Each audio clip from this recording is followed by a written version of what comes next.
Hey everybody, Andrew here from Pacific Coast Auto, taking a look at the results of last week's auction picks. Up first, the EF9 Civic. This one got bid quite a ways over Derek's guess, all the way up to $5,260, but that still wasn't enough for the seller to let it go. The Toyota Crown Estate did sell, and somebody picked that one up for just $380. The Mazda Familia diesel wagon also sold, and someone got that one for only $210. Also selling was the Subaru R2. That one went for barely half of Derek's guess, selling for just $1,490. The BMW 2002 did not sell. That one only attracted $4,520 in bids. And the Land Cruiser 60 was also unsold. That one got up to $3,770, but the seller wouldn't let it go. That's going to do it for last week's picks. Now here's Derek with this week's. Hey guys, it's Derek here, and thank you Andrew for showing us the prices of last week. Now it's time to see the cars from this week. Now, a couple of people were wondering why the cars suck so much at auction right now. That's a technical term we use in the office. The cars at the auctions suck right now. The auctions just came back from holiday 2 weeks ago, and it takes a little bit of buffer time in order for it to get ramped up to full numbers again. But from now until about the end of April, we see the busiest time of the year for the auctions, and so we're going to see a lot more cars at the auctions, and prices are generally a little bit cheaper for most cars during that time because higher supply means the prices can come down for the buyers, and so that's good. And so if this is your first time watching one of these videos, then feel free to come and join us. That was it. I didn't mean to do that. Come and join us. You can send in your own picks from the Japanese auctions. So you just go to auction.pacificcoastjdm.com, and then you can log in with a guest account. Even we're logged in with a guest account right now. And then you can send them in. Make sure that you send them in 1 day in advance. There were a number of new players in the game, and they didn't send in the ones 1 day in advance, and so we couldn't pick those ones, and so sorry to those people. Also, no USS auctions because USS, the biggest auction house in Japan with all the best and coolest cars, they don't like us playing this game. And other exporters are like, yeah, Derek's showing auction picks, you better pull their license. And maybe we'll get our license pulled if we do that. So that's a pain in the butt. Anyways, jumping into this one, here we got 8 picks this time. First one is a thumbnail pick, Raymond. This one is from a Raymond Chiyam. Okay, and he picked 4 different cars, and the rule is only 1 car per person, and so he picked 4 of them. This is the one that we liked the best, and so we put this one in. You can pick as many cars as you want. We're just only going to show one to give a fair chance for everybody. Otherwise, some people would just have half of the picks all themselves. And in all 4 of those listings, Raymond said, P.S. You can just call me Raymond Chiyam because I've been mispronouncing his name. Maybe he's getting tired of that. Okay, so this is a Vellfire, also known as the Alphard in a slightly different trim, because it comes like two names for the same car, which is a weird Japanese thing. But the Vellfire, I think, is kind of the youth branded version of it, and so it's for like the young mid-20s to late 20s young urban family to have a getaway vehicle, and it's very cool, very unique styling. And something like this just doesn't exist outside of Japan because minivans kind of suck in most countries, but minivans themselves are awesome vehicles. You got a ton of space, they're economical, you can carry your stuff around, and yet for some reason, like pickup trucks are the vehicle of choice for people that want to move things around or have cargo capacity, which in my mind is really weird because you can have fewer people in a pickup truck. If you stick something in the back of your pickup truck, somebody's going to come and yoink it out of the back and steal it, whereas if it's in a van, it's all locked up. And then vans, I think, have a lot of tuning potential if you want to put big wheels on them or big exhaust, which is a big thing in Japan. This one already looks like it has a body kit on it, even though this is the stock look of the car. I love the dual angry headlights and the big grille. Like in real life, this grille is big enough that you could use it as a surfboard, I bet, or at least a wakeboard. This one has the dual sunroofs, and leather and wood steering wheel. Cool looking modern-ish console. When this one came out, which I believe it came out just last year, the first time that I saw one, I was like, oh my gosh, Toyota, you've gone and too far over the deep end. Lexus, I guess 3 years ago, they came out with that really crazy styling on the front, and then Toyota, I guess, is following suit. But I think it looks good. So I think it's a cool van. If I could afford one of these, then I would buy one, I think. Okay, so this one's a 2016. It has current registration on it. 7,133 kilometers is rather low. It's basically like a new car. There is one scratch in the back corner, possibly the reason why the person sold this, because if you need a minivan, there isn't really a better minivan than this one on the Japanese market. And so it strikes me as strange somebody would buy this and then sell it so soon after buying it. Really weird. They got a lot of notes on here for stuff. It has a JBL audio. What is this? Panoramic view. Okay, maybe that's the sunroof option. 12.1 inch. 12.1 rear seat entertainment. Okay, pardon me, I can't read this person's writing very well. Or maybe I just need a coffee.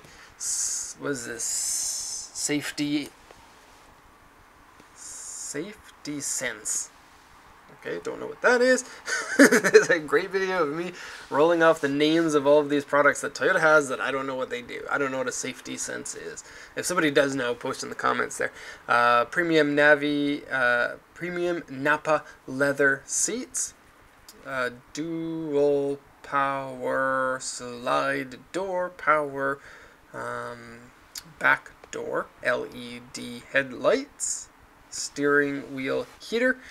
And Modelista Aero parts. Okay, so the Modelista Aero parts, that would be kind of like an optional aero bumper that you get from the dealer, I think. Maybe. Don't know.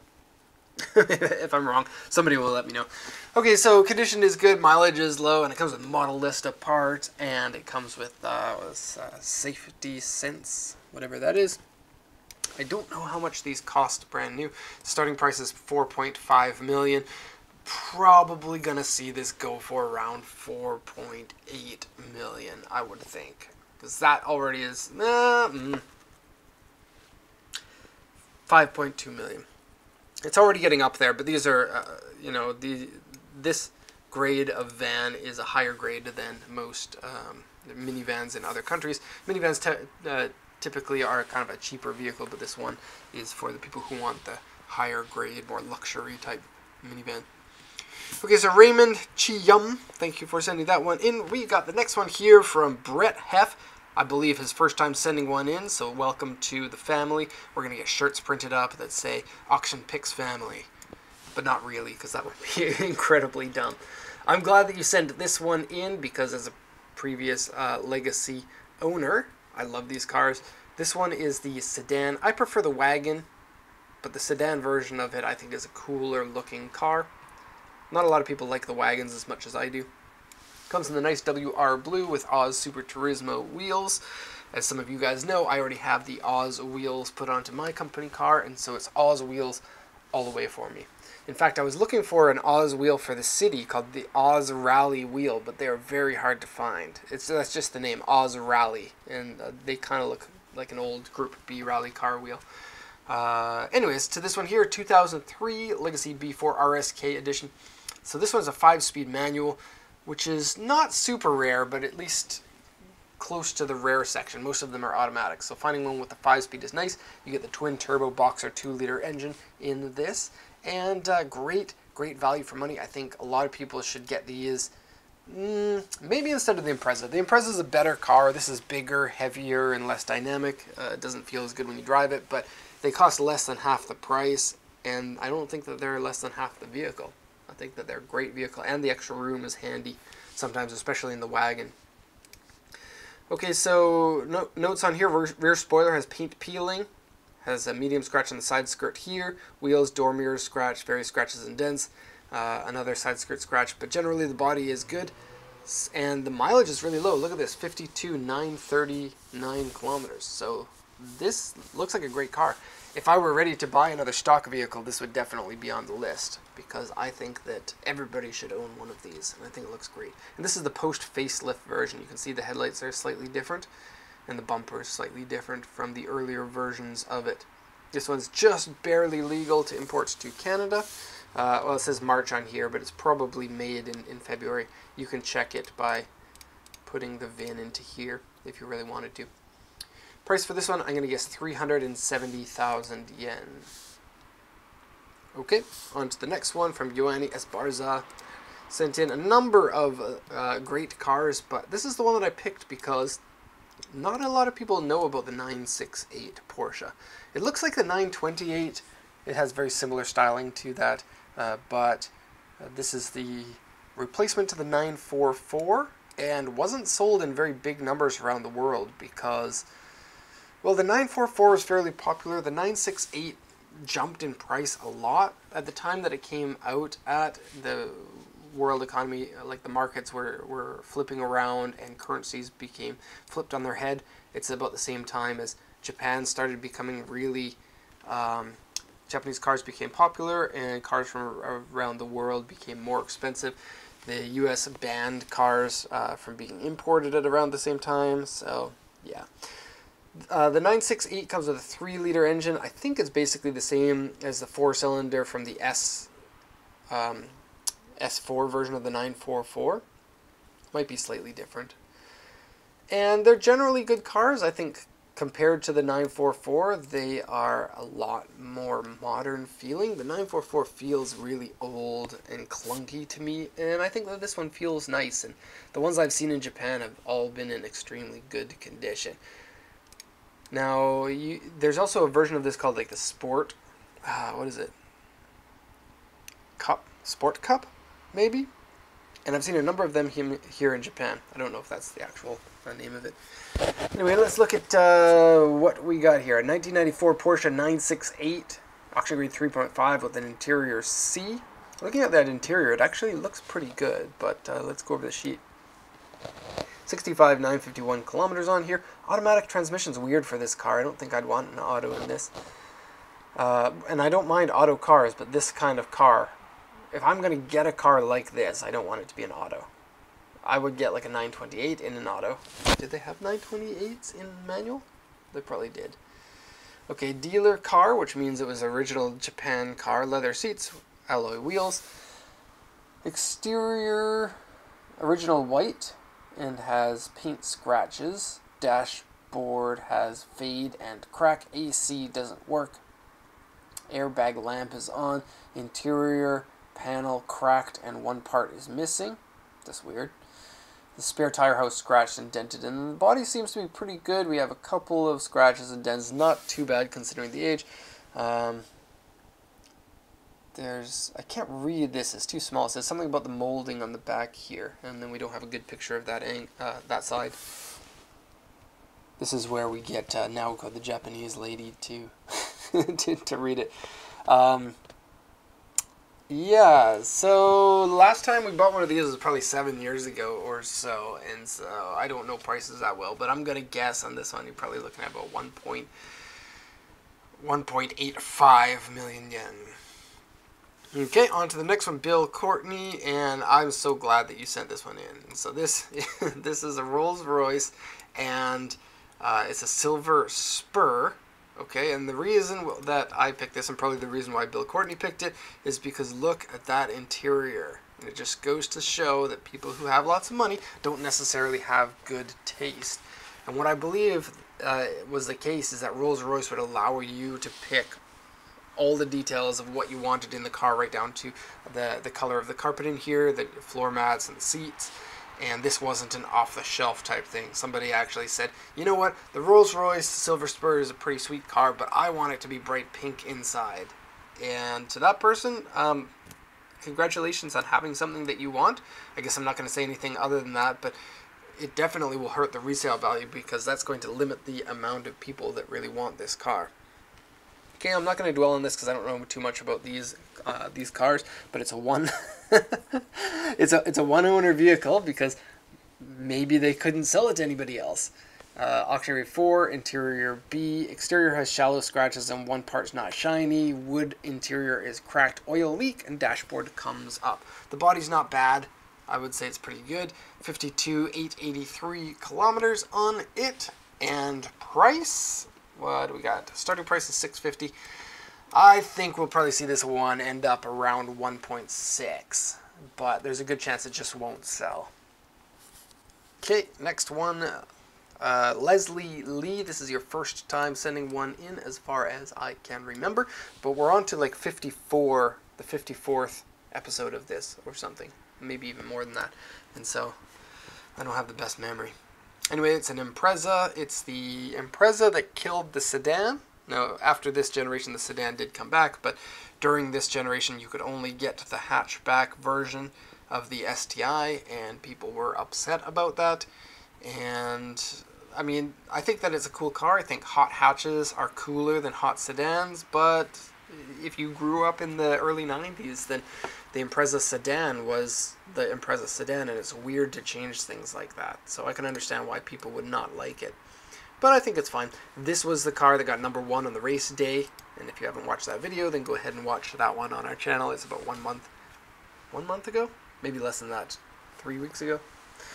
Okay, it's a 2009 Impreza WRX STI 20th anniversary. I don't know what the 20th anniversary gets you, but I think these might be the stock wheels. You might get a different bumper, you might get different taillights and a different rear wing, something like that.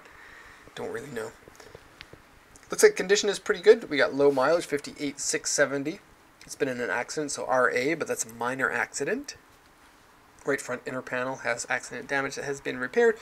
Underside surface rust and corrosion. Corrosion on a car with this low of mileage and this new is pretty bad. I would skip this car because of that. But otherwise, the car looks fine.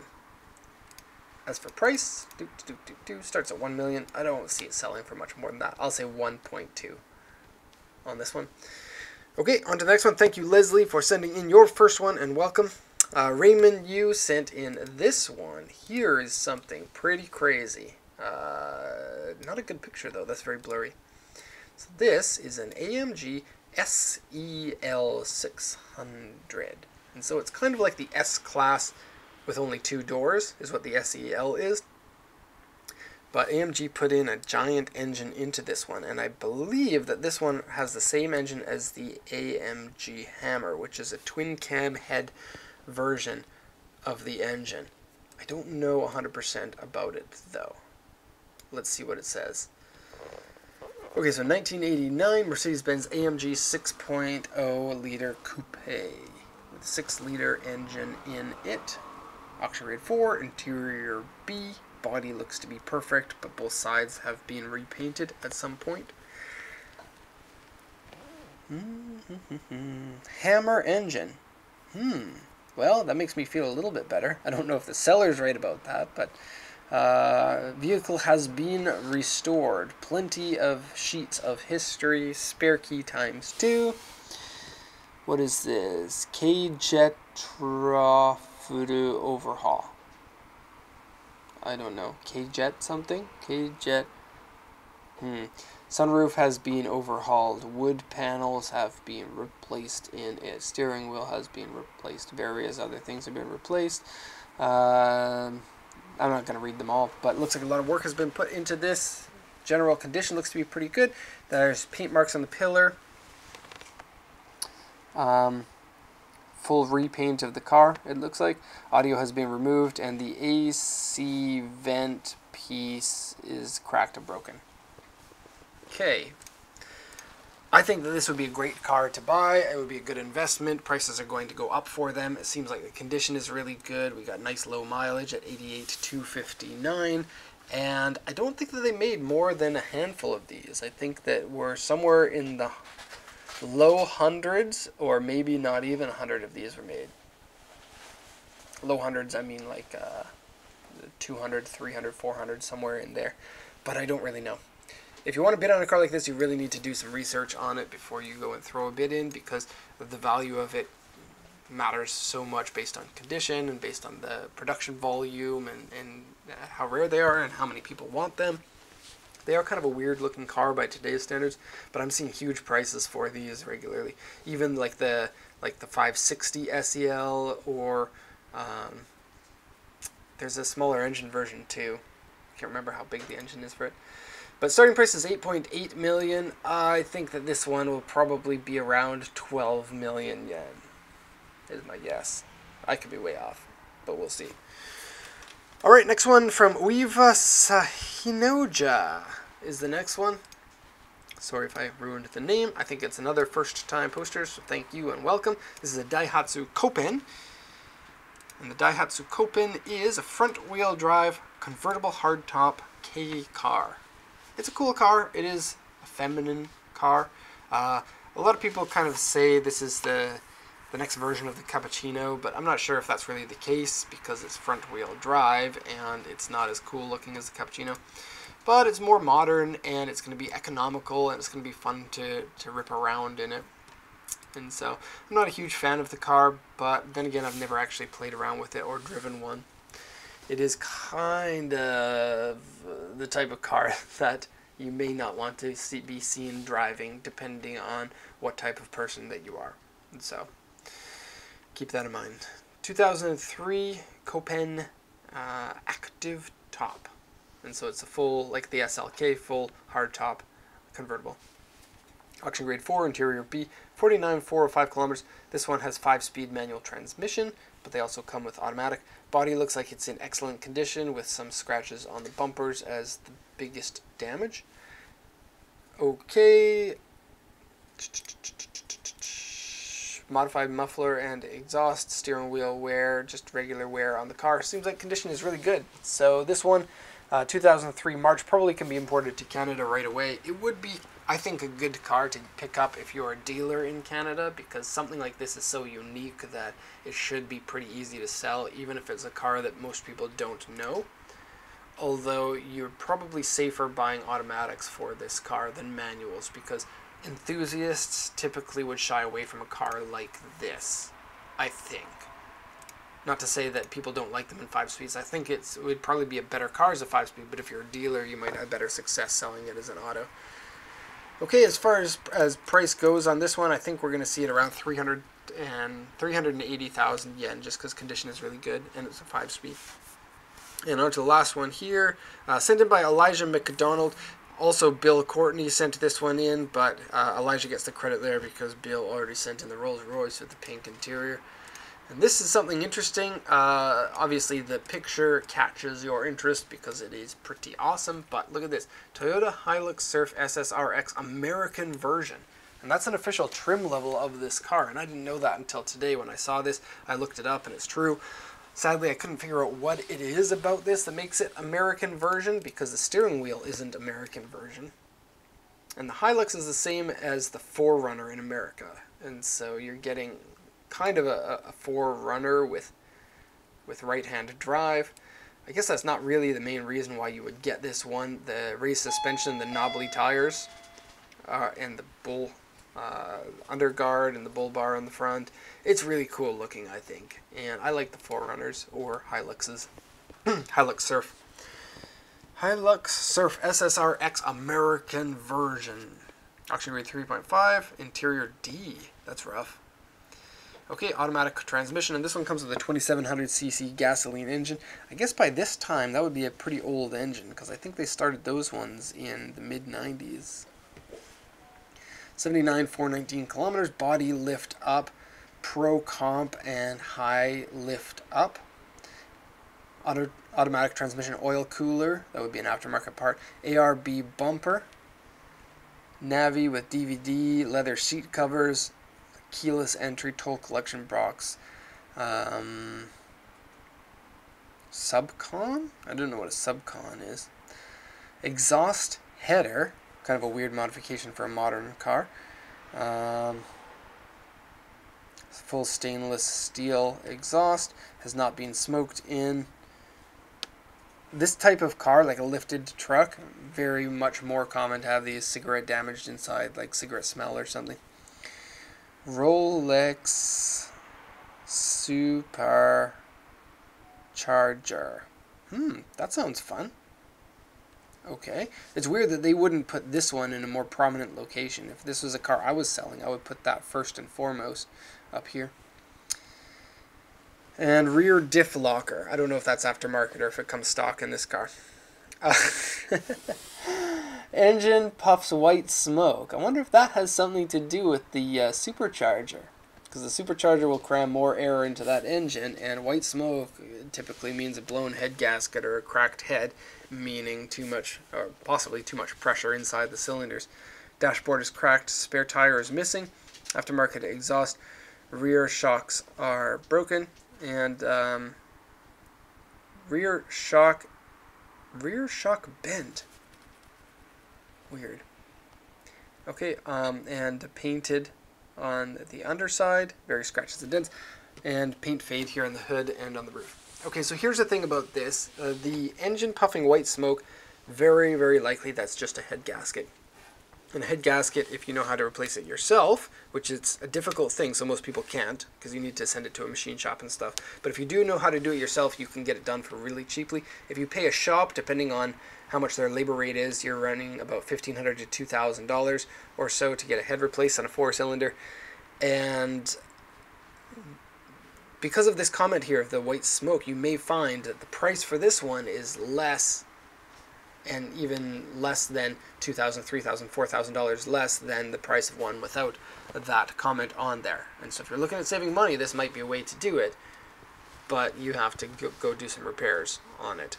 And I bought a couple of cars actually that said that they had white smoke, and then it turned out that the head gasket wasn't blown, and so that's a possibility too. But I think the car looks cool, and I think it might be worth it at the right price for this one.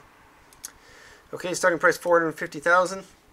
I'll pick $680,000 is for my pick for this one because of the head gasket mostly. Otherwise, it'd be closer to $1 million, I think. Okay, that's going to be the last one there. We're under 30 minutes for this one, so big pat on the back for me, and we'll see you guys again next week.